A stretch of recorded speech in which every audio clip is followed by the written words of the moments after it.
in 30 minutes. Ini orang utan, dia ngobatin lukanya sendiri loh, cuman pakai daun. Bohong kali ini hoax nih kali ini.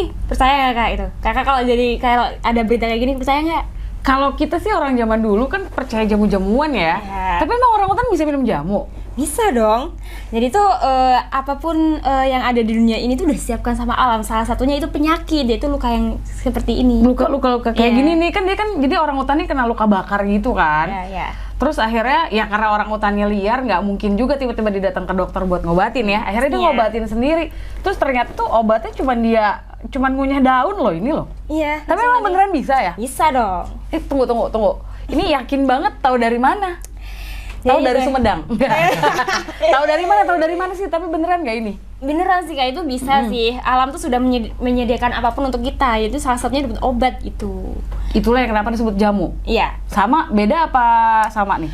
Kalau jamu itu buat orang awam, orang umum kayak gitu ya, itu pasti kenalnya jamu. Tapi nanti beda lagi kalau di ilmu biologinya kayak gitu. Biasa dikenal dengan ethnomedicine. Ethnomedicine. Kita bakal ngomongin ethnomedicine kali ini cuma di podcast Live in 30 Minutes barengan sama Ariza Ruby. Hai, selamat datang. Jadi kali ini kita bakal ngomongin jamu, ngomongin tanaman, ngomongin ethnomedicine juga barengan sama siapa? Zidni dari mana sih? Dari tadi? Enggak kan? Aku ini kuliahnya atau gimana? Ini kuliah di mana? Kuliahnya di UIN Jogja. Oh, UIN Jogja. Nah, selain kuliah ini sekarang sibuk apa ini? Sekarang pastinya aku lagi penelitian juga di biofarmaka. Nah, biofarmaka itu fokusnya tadi di ethnomedicine atau tumbuhan-tumbuhan obat gitu. Oh, pantesan tadi tahu banget, yakin banget kalau obat ini tuh memang beneran ada ya. Pastinya ada. Nah, tadi kalau ngomongin soal ethnomedicine, kita taunya jamu loh atau herbal. Sama nggak sih itu sama ethnomedicine?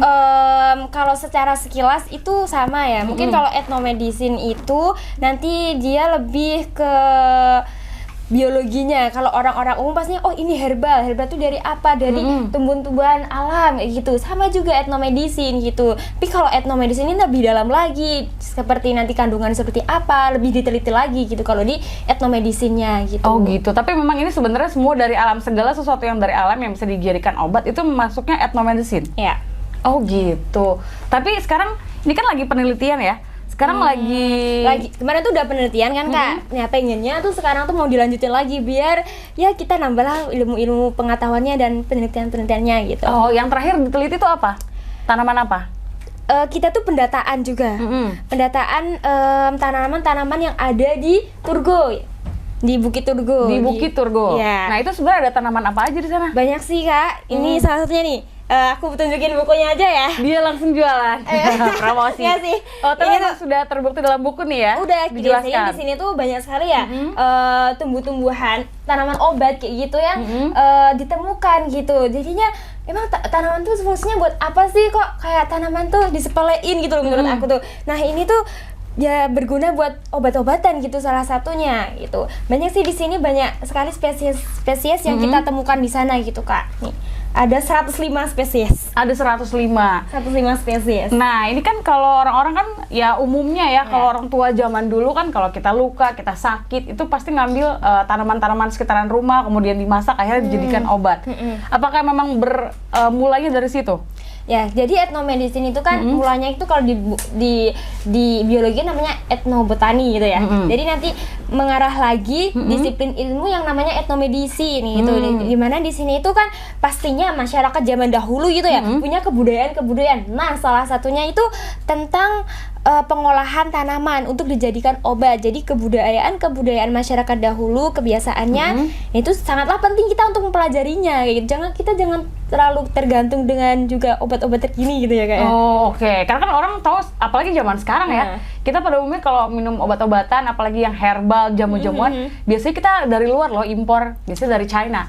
Padahal Indonesia tuh kaya akan keanekaragaman hayatinya gitu, apalagi sebenarnya banyak ya di Indonesia ya. Obat-obatan herbal banyak. Ini baru di satu kawasan aja nih ya. Ini baru di satu kawasan, belum lagi nanti di kawasan yang lain. Itu ada beda-beda. Tapi selama ini yang baru diteliti sama tim biofarmaka ini adalah di Bukit Turgo tadi. Di Bukit Turgo ini sebutin dong salah satu contohnya, ada apa aja sih di sana yang bisa kita temuin? Apakah di tempat lain juga ada atau hanya ada di situ? Kalau tadi aku sempat lihat ada kombucha. Kalau kita tuh sebenarnya ininya ada juga apalagi kombucha. penganut wellness ya kan, healthy lifestyle, kayak kita wajib minum kombucha. Nah, Kombucha itu kan fermentasi ya? Iya, fermentasi, dari benar. SCOBY. Jadi itu nanti kita butuh bantuan suatu bakteri. Nanti itu banyak sih macam-macam bakterinya kayak gitu. Kita ngambil SCOBY, terus itu difermentasi sekitar 2 minggu kayak gitu. Harusnya ini ya harus itu Kak, dicek alkoholnya kan. Kalau di itu kan ada halalnya ya, dimana alkohol itu 0,5 untuk makanan, tapi di situ kemarin belum dicek sih kalau berapa di kombucha alkoholnya. ini ya, Iya. tapi sebenarnya ada jenis alkoholnya di situ ya. Iya. Itu. Nah, terus selain itu nih, kan kita mempelajari si tanaman-tanaman yang bisa dijadikan obat. Sebenarnya ada nggak sih tanaman yang akhirnya makin kesini ya, makin lama-lama dia makin hilang gitu, makin punah karena tidak dilestarikan?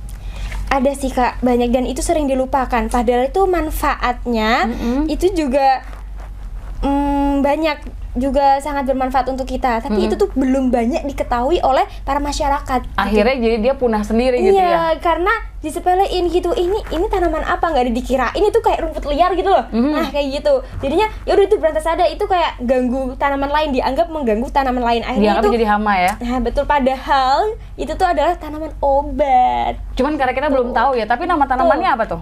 Ada yang kayak gitu? Bentar ya Kak. Apa Wah, ya? nyontek dulu. Mohon maaf, dari 105 spesies sebenarnya. Iya, banyak ya, banyak banget ya. Nah, tapi Iya. ketika sambil ini ya, sambil cari-cari nih, ketika mencari si tanaman-tanaman obat ini sebenarnya ada timnya kah? Apa dibantu atau masyarakat sekitar ikut terlibat nggak sih? Jadi kita tuh ada Bio Farmaka gitu ya. Kalau tim intinya tuh ada 4 orang gitu. Hanya 4 orang ya? Tapi Kak, kita tuh punya backingan. Oh, backingannya banyak Backingannya nih. banyak, ada dari KS kami, KS Biolaska, terus juga kakak-kakak kami ngebantu, dosen-dosen kami juga ngebantu. Jadi kita banyak backingannya. Mungkin awalnya cuma 4 orang, tapi backingan Akhirnya kita jadi tuh banyak. ya. Tapi masyarakat sekitar turut terlibat ya? Iya, kita juga mewawancarainya tuh kayak kalau di desa tuh ada para dukun-dukun desa gitu Kak. Nah, ini nih. Nah, karena kita tuh di sana juga wawancara kayak dukun bayi kayak gitu. Terus juga tokoh-tokoh desa yang punya pengetahuan tentang etomedicine ini gitu.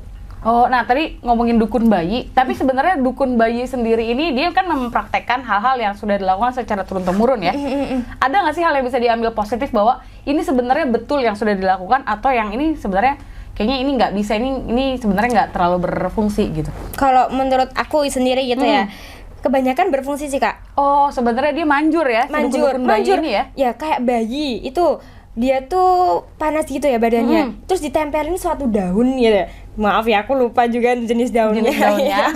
Nah itu nanti itu dia panasnya reda, Demamnya turun ya? turun. Mungkin nggak secepat obat-obatan yang Kayak sekarang. tapi itu manjur Kak. Oh, jadi karena mungkin kan zaman sekarang orang semakin modern, kemudian terpapar informasi dari luar juga, dari internet gitu ya. Akhirnya udah mulai jarang mempercayai dukun-dukun ini, kecuali yang memang mereka tinggal di daerah-daerah ya tersebut. Nah gitu. itu Nah, ternyata sebenarnya manjur juga ya. manjur. Oke, tadi kalau tanaman yang akhirnya jadinya punah nih gitu, atau hampir punah, Kalau di sana tuh kebanyakan belum punah sih Kak aslinya Kak, tapi sebenarnya masih ada ya. Cuma makin lama makin hilang karena banyak orang yang nggak tahu fungsinya tanaman salah ini apa. satunya itu ini nih, Carocephalum crabidionidis. Nah itu Taman Sintrong. Nah di sana tuh nggak tahu itu tanaman itu tuh buat apa gitu loh. Jadi dikirain itu rumput atau apa liar gitu. gitu ya. Iya. Jadinya ini tuh juga perlu edukasi terhadap masyarakat.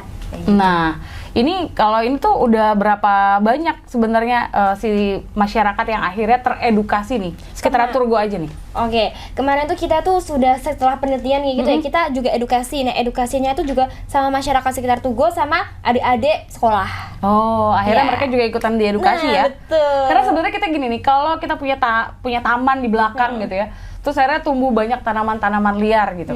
Kan kita suka, karena kita nggak tahu, akhirnya kita buang aja, kita bereskan gitu.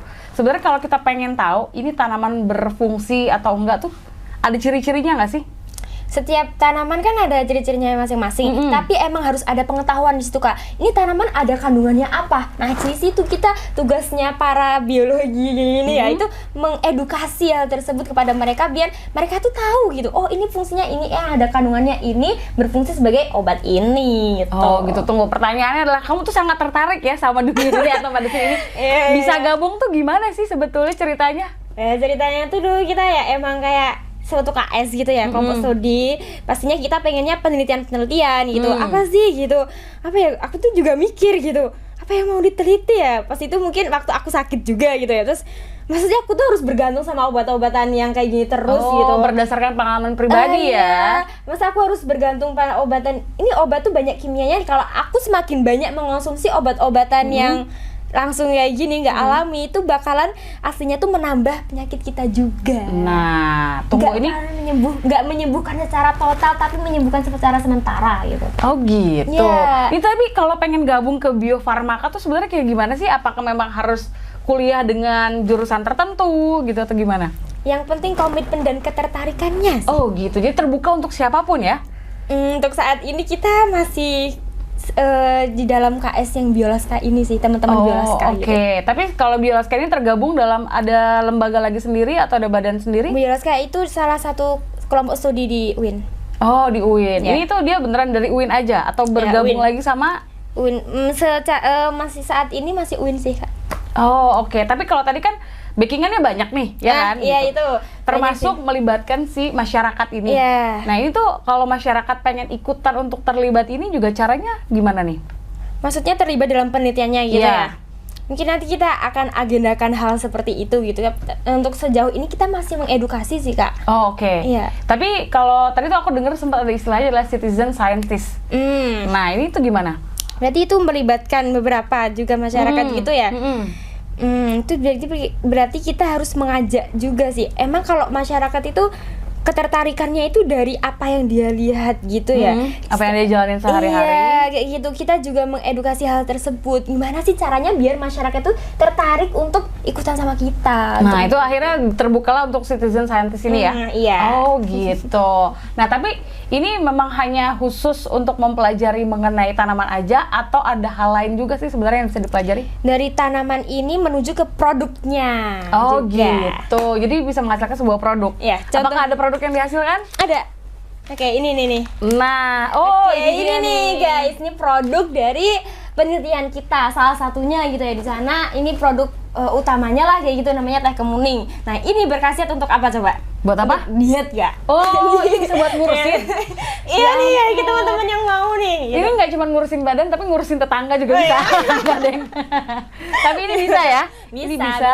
Kalaupun mau beli, ini bisa tinggal cari secara online gitu, atau? Kalau sejauh ini yang harus dikembangkan, Kak. Jadi itu belum ada secara online juga belum. Nah ini tugas-tugasnya kita para peneliti itu membantu gitu, karena masyarakat ternyata belum teredukasi dengan cara marketing yang seperti itu gitu. Oh gitu. Jadi ini untuk melibatkan masyarakat berikutnya. Nah kalau tadi kita ngomongin tanaman, berarti kita bakal ngomongin juga hewan dong. Gak cuma sama dia doang, tapi ternyata ada satu lagi nih, ngomongin soal kalamangga kali ini. Apa sih kalamangga? Kita ngobrol langsung yuk sama salah satu ahlinya nih ya kayaknya ya. Halo, boleh kenalan? Oh ya, nama saya Cana Valia, saya perwakilan dari Kalamangga Jogja. Terus kami itu fokusnya penelitian mengenai laba-laba. Oh, jadi kalamangga itu adalah laba-laba ya? Artinya. Laba-laba. Ini tuh tergabung dengan dari berbagai univ sih kita. Oh gitu. Ya, bukan di dalam universitasnya. Oh gitu, dari macam-macam ya? Iya. Tapi memang harus khusus jurusannya itu? Atau enggak sih, yang terbuka penting, untuk siapapun? Yang penting minatnya sama minat di bidang laba-laba. Oh, minat di bidang laba-laba. Kalau Iya. ngomongin laba-laba, pasti salah satu pertanyaan paling umum, sebenarnya laba-laba kayak Spider-Man bisa gigit orang punya kekuatan tuh ada nggak sih? Enggak. Tapi bikin sakit iya sih. Oh, bikin sakitnya iya ya, tetap ada ya. Nah ini sebenarnya kalamangga sendiri nih penelitian yang sekarang saat ini lagi dilakukan di mana? Kalau kemarin kita habis penelitian di Palian, Gunung Kidul, Yogyakarta. Di Gunung Kidul ya, oke. Itu akhirnya menemukan berapa banyak spesies laba-laba di situ? Kita menemukan sekitar 100-an spesies ya, banyak banget di sana. Itu baru aja di situ aja ya? Itu tuh dia tuh bisa berbaur dengan masyarakat atau memang dia hanya tinggal di daerah-daerah tertentu? Di semua tempat ada. Di semua tempat ada. Di mana-mana. Nah, untuk menemukan 100 spesies ini tuh dijalanin sendiri kah atau melibatkan banyak orang atau masyarakat juga ikut? Kalau kami sendiri intinya ada 6 anggota ya. Terus dibantu juga dengan anggota-anggota lain yang bantuin di lapangannya kayak gitu. Terus mendata, terus apa ya? Mendata, kemudian carinya juga gitu ya. Tapi ini ngajakin masyarakat sekitar yang di situ juga? Kalau ke masyarakat itu lebih ke edukasi tentang laba-laba apa sih yang berguna, terus yang berbahaya kayak gitu. Oh gitu. Nah ini dari 100 ini nih sebenarnya ini yang untuk di daerah Gunung Kidul aja ya. Itu sebenarnya laba-laba yang aman atau yang berbahaya tuh perbedaannya seperti apa sih? Kalau laba-laba yang berbisa itu biasanya yang kayak tarantula kayak gitu, beberapa berbahaya, tapi cuman dikit sih kalau di Palian itu. Oh, Ya. lebih banyaknya dia Yang ini ya. lain, kayak jumping spider, tahu kan yang lucu yang matanya 2 gede itu. Yang sering terkenal ada di itu. kartun-kartun ya kan, kalau di film itu tuh Iya. ada di sana ya. Dan itu nggak berbisa. Dan itu sebenarnya aman. Tapi Iya. kalau tadi ngomongin yang berbisa adalah tarantula. Kalau dilihat kayak zaman sekarang banyak banget loh yang akhirnya membuat tarantula ini jadi peliharaan. Iya. Jadi kalau pada tahu nih Billie Eilish sendiri nih penyanyi ya, itu dia peliharaannya adalah tarantula. Iya. Nah ini sebenarnya tarantula nih boleh nggak sih dipelihara sebagai binatang peliharaan gitu? Boleh aja kalau emang difungsikan untuk dipelihara, kayak udah di breeding kayak gitu. Ya. Oh udah di-breeding. Tapi kalau dari alam liar, Nah itu nggak boleh sih. kalau udah Eksplorasi. didomestifikasi boleh lah ya. Boleh. Tapi kalau dari alam liar itu nggak boleh. Iya. Jadi kalau ketemu misalkan lagi naik gunung ketemu tarantula dibawa pulang gitu. Itu nggak boleh ya? Iya, tergantung statusnya juga dilindungi apa nggak, status Oh, oke. perdagangannya kayak gitu. Nah ini diperjualbelikan. Tapi kalau dari laba-laba yang ada di Gunung Kidul, ada nggak sih yang akhirnya diperjualbelikan untuk ini ya? Untuk maksud lain misalnya entah untuk obat gitu? Oh, belum ada sih. Belum ada ya? Terus laba-laba di Indonesia juga belum ada status perlindungannya juga ya di pemerintah itu. Oke, jadi akhirnya bolehin gitu ya maksudnya? Maksudnya Kalau mau diambil atau mau dipelihara nah itu ini sebenarnya jadi concern juga. Oh, oke. Harus diteliti gitu. Ini statusnya kayak gimana, populasinya seberapa kayak gitu. Biar ada peraturan yang melindungi, terus apakah boleh diperjualbelikan kayak gitu. Oh, Jadi belum ada penelitiannya. Nah, tapi kalau dari 100 laba-laba yang diteliti ya di Gunung Kidul, ini ada nggak sih yang akhirnya makin kesini jenis laba-labanya punah atau udah nggak ada? Nah itu penelitian sebelumnya tuh belum ada. Jadi kita kayak masih penelitian awal. Bener-bener gitu loh. dari awal, dari Iya. pertama ya? Masih Gitu, penelitian jadi- yang kayak mendata jenisnya dulu kayak gitu. Nah itu masih emang penelitian awal, terus masih harus penelitian lanjutan untuk meneliti populasinya sendiri. Nah kita masih cuma mendaftar jenisnya aja. Baru mendata jenisnya aja. Iya. Tapi kalau dari data jenis ini kelihatan nggak sih bahwa oh laba-laba ini umurnya sudah ada sekitar 10 tahun, 20 tahun Oh. gitu? Kita ada referensi yang kayak dulu tuh di Indonesia udah ada kayak gitu. Tapi ada juga banyak banget new record kayak baru ditemukan spesiesnya di sini atau memang dulu emang belum ada penelitiannya di daerah ini kayak gitu. Dan banyak juga ditemukan spesies baru laba-laba kayak gitu. Nah, dari selama penelitian ini adakah hal-hal unik yang ditemukan dari spesies laba-laba ini? Iya, kita di Palian itu menemukan ada satu spesies berbisa ya, namanya Loxosceles. Jadi kalau laba-laba itu emang nama lokal tuh emang belum dibikin, jadi banyak yang masih nama latinnya dulu ya? nama Oke. Latin, terus nama Inggris juga ada sih, cuman ya nama Inggris ada, nama lokalnya belum ada. Nah itu Loxosceles bisa juga diedukasikan ke masyarakat kalau ini berbahaya kayak gitu, berbisa. Itu sebenarnya paling bahayanya dari spesies laba-laba yang satu ini kenapa? Cuman mungkin berbisa terus ya bikin sakit tapi nggak terlalu Nggak parah sampai kayak- menyebabkan kematian gitu Nggak ya? sih, nggak sampai sih. Karena kan sebenarnya gigitan laba-laba, apalagi kalau kita sambil berkegiatan ketika naik gunung atau mungkin lagi kegiatan sehari-hari gitu ya, berkebun, ketika digigit laba-laba kita mungkin taunya kayak, oh ini gigitan serangga. Oh iya. Apakah bedanya gitu ketika, wah ini berbisa atau enggak? Oh kalau laba-laba sendiri itu kayak lebih kemerahan gitu ya, menonjol merah kayak gitu. Kayak bentol sebenarnya kayak digigit nyamuk, tapi dia Lebih besar mungkin. lebih besar. Oh gitu. Tapi pertanyaannya lah, kenapa sih tertarik sama laba-laba? Kalau saya sendiri ya. Kalau saya sendiri tertarik laba-laba. Kalau laba-laba itu emang kurang banyak yang yang melihat ke arah laba-laba gitu loh.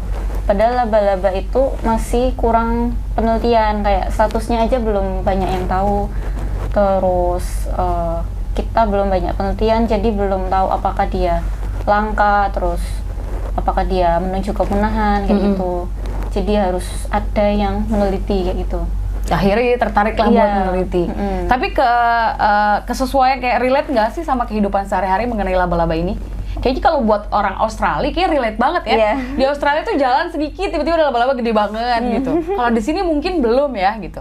Atau enggak kalau di sini? Kalau di sini mungkin yang gede-gede gitu sering sih ada di rumah ya. Mungkin. Aku pernah menemukan satu kali. Tapi tadinya itu, mau nyodorin diri gitu loh biar jadi madam web, tapi kan enggak ya? Enggak. Tapi itu sebenarnya nggak berbisa. Itu nggak berbisa, yang besar-besar itu justru nggak berbisa? Iya, yang kayak yang kakinya kayak kurus itu, yang bukan tarantula kan sering kan di rumah terus di dekat rumah gitu. Iya, yang besar-besar itu. Itu nggak berbisa. Cuman gede aja. Cuman gede aja. Tapi kalau yang justru kakinya berbulu itu itu kadang berbisa juga. Oh, biasanya ada bisanya gitu ya. Iya. Nah, ini kalau masyarakat lain tertarik juga pengen ikut meneliti mengenai laba-laba itu bisa bergabung juga nggak sih sama Boleh banget. Kalamangga?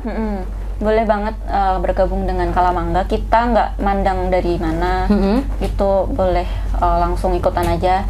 Kita juga banyak proyek penelitian tentang pendataan laba-laba gitu di Jogja sih khususnya. Jadi ini terbuka untuk umum ya, nggak Iya. cuman yang khusus kuliah dengan jurusan biologi gitu, macam-macam semua boleh ya. Iya. Yang penting punya ketertarikan dan juga konsistensi terhadap laba-laba ini Iya. sendiri.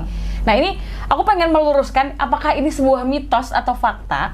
Jadi katanya kalau zaman dulu nih, ketika kita luka, kena paper cut atau keiris pisau, ini bisa diobatin sama jaring laba-laba yang suka ada di pojokan tembok rumah. Ini Iya. benar nggak sih?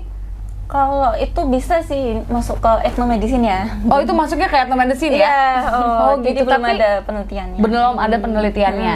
Tapi kalau secara fungsinya nih, kalau itu kan secara fungsi medis ya kalau tadi ya. Kalau secara fungsi ekologisnya laba-laba ini buat kehidupan kita apa sih? Kalau laba-laba sendiri itu salah satu predator hama di tanaman pertanian ya.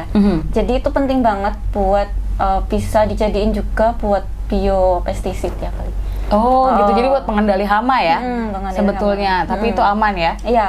Tapi kalau dikonsumsi sama manusia itu boleh nggak sih sebenarnya? Karena kan suka ada ya orang-orang dengan dengan keingintahuan, rasa penasaran, pengen nyobain makan ini itu segala macam gitu. Kalau laba-laba boleh nggak sih dimakan? Nah itu penelitiannya kayaknya masih kurang banyak juga. Masih kurang banyak ya? Iya, tapi kayaknya nggak apa-apa. Nggak apa-apa ya? Wah, bentar lagi ada yang bakal jualan nih ya. Gitu. Tapi ini kalau tadi kan kita udah ngobrolin mengenai Kalamangga, udah ngobrolin mengenai etnomedicine. Ini sebenarnya dua-duanya ini tuh tergabung dalam Biodiversity Warrior, betul ya? Iya. Nah, kebetulan nih, karena ternyata Biodiversity Warrior ini zodiaknya Gemini. Mau ulang tahun dia sebentar lagi. Kita ngobrol langsung yuk. Halo, kenalan dong sama siapa? Halo, saya Indeka dari Biodiversity Warrior SNKT. Oke. Ini mau ulang tahun yang keberapa? Kita tahun ini akan merayakan ulang tahun yang ke-10, jadi sudah 1 dekade nih. Oh, Pas udah 1 banget. dekade ya? Nah, ini kalau tadi kan udah ngobrol-ngobrol nih mengenai Kalamangga, mengenai etnomedicine. Ini semuanya tergabung sama Biodiversity Warriors. Nah, gitu. itu sebenarnya membawahi apa aja sih Biodiversity Warrior ini? Sebenarnya kita tuh menjadi satu gerakan atau komunitas yang diinisiasi oleh SNKT 10 tahun lalu, itu tahun 2014, untuk mewadahi, awalnya itu untuk mewadahi teman-teman citizen scientist. Gitu. Jadi bagaimana kita mengajak anak-anak muda ini untuk terlibat lebih aktif gitu dalam pelestarian keanekaragaman hayati, karena isu keanekaragaman hayati kayaknya masih kurang seksi gitu buat masyarakat kita. Cuma kayak Kalamangga, terus kemudian Bio Farmaka, ini mereka adalah kelompok-kelompok yang punya minat khusus dan kita dukung melalui program sponsorship yang kita adakan setiap tahunnya. Tujuannya supaya mengajak nih anak-anak muda yang punya ide, terus punya wadah, tapi kurang nih, biasanya sponsor pendanaan gitu kan, kadang untuk kegiatan butuh biaya ya. Nah itu kita bantu danai, kita bantu support, dan kita bantu juga nanti ketika memang kita lihat oh ini hasilnya bagus nih, nah kita bantu kayak dalam tanda kutip diorbitkan lah gitu profil-profil mereka. Oh gitu. Tapi ini jadi kayak PH ya? Ya. Iya kurang lebih dong ya. Tapi ini ada syarat-syarat tertentu nggak sih kalau pengen bergabung bersama BW ini? Syaratnya untuk bergabung, syaratnya cuma 17 sampai 25 tahun. Dah. Oh, berarti kalau umurnya lebih dari itu nggak boleh nih? Umurnya segitu, karena kan kita by system. Jadi bergabung ke BW itu kayak kita bikin akun sosial media di website biodiversitywarriors.kht.or.id. Di situ nanti dimasukin data-datanya, termasuk capaian, minatnya kayak gimana gitu. Nah, syaratnya itu adalah umurnya ya maksimal 17 sampai 25. 17 sampai 25. Gitu. Nah, ini untuk bidangnya apa aja sih yang terbuka untuk BW ini? Semua yang berkaitan dengan lingkungan dan keanekaragaman hayati gitu. Oh, oke. Tapi misalnya contoh nih, kayak sekarang kan banyak banget nih anak muda yang tertarik akhirnya mulai peduli terhadap lingkungan ya. Salah satu yang paling mudah adalah kayak membereskan sampah yang ada di lingkungan sekitar. Ini bisa gabung juga nggak sih? Bisa banget. Bahkan ada juga beberapa teman-teman Biodiversity Warriors yang fokusnya itu ke tata kelola sampah di laut, gitu, di perairan. Ini karena kan hubungannya dengan keanekaragaman hayati yang ada di situ. Gimana sih sampah ini mengerusak mereka, gitu, mengerusak ekosistem, gitu, merusak lingkungan. Nah, sampahnya diolah seperti apa, gitu. Itu ada ya? Ada. Gitu. Oh, itu ada. Nah, terus sebenarnya dari selama 10 tahun berjalan, 10 tahun ini dibilang muda enggak, dibilang tua juga belum ya. Ini ada nggak sih kendala-kendala yang pernah ditemui? Mungkin lebih ke arah yang awalnya kita tuh kan sebenarnya berharap semua lini ya gabung ini di Biodiversity Warriors. Yang di awal-awal ternyata justru malah banyak teman-teman biologi kehutanan gitu. Kan akhirnya isunya malah terlalu eksklusif gitu loh. Jadi yang ya kita menyuarakan ke orang-orang yang udah tahu gitu. Yang bergabung ya emang orang yang udah tahu. Nah, kita mau coba akhirnya pada tahun 2019 kita coba langkahnya itu diubah untuk lebih inklusif. Kita coba dekati beberapa kampus yang memang punya background-nya itu nggak cuma biologi dan kehutanan gitu. Makanya kenapa kita masuknya kampus. Dan salah satu yang pertama kali bergabung itu LSPR, London School of Public Relations, yang memang nggak punya sama sekali gitu. Dengan jurusan biologi, kehutanan, perikanan, pertanian, tapi mereka mau bergabung gitu karena ingin menyuarakan isu-isu terkait lingkungan itu sendiri. Nah, berarti kalau sekarang nih nggak kuliah tapi sangat tertarik sama isu lingkungan ini bisa bergabung? Bisa banget, dan ada juga beberapa teman-teman BW yang justru bergabung dari, ya mereka mungkin nggak punya privilege gitu, belum punya privilege untuk bisa mendapatkan pendidikan tinggi. Tapi mereka punya ide, punya minat, dan mereka bergabung. Ada kok. Bahkan ada salah satu yang sempat menjadi salah satu nominasi penerima penghargaan Kalpataru tingkat nasional. Wah, ini udah cukup ini ya, nasional. Berarti secara keanggotaan ini udah tersebar di seluruh Indonesia kah? Sudah, dari Aceh sampai Papua ada. Kurang lebih sekarang ini terdata lebih dari 6.000 anggota. Lebih dari 6.000 anggota ya. Tapi berarti kalau yang udah umurnya 25 otomatis dia keluar dong dari keanggotaan, ya, apa gimana? anggapnya kayak anggota luar biasa lah. Anggota luar biasa, anggota lama gitu ya, anak lama ya. Gitu. Jadi memang masih tergabung sebagai anggota, namun beraktivitas silahkan gitu. Tapi untuk beberapa kegiatan seperti sponsorship gitu, kemudian beberapa yang memang masih mengharuskan ini adalah range untuk mahasiswa yang 17 sampai 25 ya mereka nggak bisa ikutan gitu. Mungkin sebagai pembinanya, sebagai pembimbingnya, nah mereka bisa membimbing teman-teman BW yang lebih muda. Nah, caranya sendiri nih kalau pengen bergabung tuh gimana sih? Gampang banget sih, kayak bikin akun sosial media gitu. Masuk ke website BW, kemudian klik sign up, terus isi data diri, punya akun, oke, otomatis sebagai anggota BW. Sebagai anggota BW, tapi ini nanti kalau lanjut mau disponsori tadi ya, atau mengikuti berbagai kegiatan, itu nanti akan ada tahap selanjutnya lagi. Nah, itu nanti akan ada informasi-informasinya gitu kan setelah bergabung di website, berarti kan sudah bisa punya akses untuk memposting artikel yang tadi kita bilang ya, citizen scientist itu. Artikel, foto, video, nah itu masing-masing memiliki poin. Tiap 3 bulan, poin ini diakumulasi, yang 3 orang tertinggi dengan poin terbanyak itu dapat berupa adventure gear. Gitu. Nah, kalau sponsorship itu dikhususkan untuk kelompok-kelompok warriors yang berumur 17 sampai 25 gitu. Jadi mungkin itu yang spesifik. Sekarang kegiatan yang sedang dilakukan untuk BW sendiri apa nih? Yang paling dekat? Nah, kegiatan paling dekat kemarin kita sebenarnya sudah ada challenge ya terkait Hari Keanekaragaman Hayati gitu. Dan lagi nantinya mungkin ini sedikit apa ya, spoiler aja gitu. Akan ada satu kegiatan besar di akhir tahun ini untuk teman-teman yang punya ide-ide menarik, ide kreatif. Itu akan ada camp untuk para inovator muda gitu. Para warriors yang memiliki ide-ide untuk inovasi, silakan nanti akan diinfokan lagi untuk bisa bergabung. Dan pada bulan Juli Agustus ini akan dibuka lagi nih, seperti teman-teman Bio Farmaka, Kalamangga akan dibuka sponsorship lagi, termin kedua untuk tahun ini. Dan akan didanai kurang lebih nanti ada 8 kelompok yang bisa berpartisipasi. Tapi bukan berarti Kalamangga dan Bio Farmaka nggak bisa ikut gitu. Tapi bisa yang udah tapi punya ide baru atau pengembangan itu silahkan. Atau melanjutkan dari penelitian sebelumnya itu bisa ya? Bisa banget. Oke, nah berarti pertanyaan aku satu nih, concern dari BW sendiri nih terhadap anak muda nih gimana nih? Harapannya sih akan lebih banyak anak-anak muda yang, karena kan mereka masih punya ide yang fresh gitu, yang inovatif. Harapannya untuk bisa lebih turut aktif dalam kegiatan pelestarian, karena suara anak muda itu sekarang krusial gitu. Mereka yang sekarang merasakan dampak dahulunya, kerusakan-kerusakan yang ada dahulu, dan mereka juga yang punya beban untuk memperbaiki untuk keturunan setelahnya. Gitu. Mereka ada di bagian tengah ini. Nah, bagaimana mereka bisa menebus kesalahan orang-orang dulu dan juga memperbaiki untuk masa depan. Gitu sih. Jadi harapannya supaya ide-ide mereka ini lebih banyak lagi, lebih banyak aktif dan lebih banyak bersuara terkait dengan isu-isu lingkungan. Oke, kalau gitu Mas Deka, ajakin dong buat yang lagi nonton di sini, siapa tahu pengen bergabung jadi BW. Oke, untuk teman-teman semua yang biasa kita sebut warriors, nah, bagi yang ingin bergabung dengan Biodiversity Warriors SNKT, gampang banget. Kalian buka atau searching di Google Biodiversity Warriors, buka websitenya di biodiversitywarriors.kehati.or.id. Lalu kemudian sign up di sana sebagai anggota Warriors, atau jika masih sulit juga nih nyari di Google, bisa buka IG kita di @bwkehati.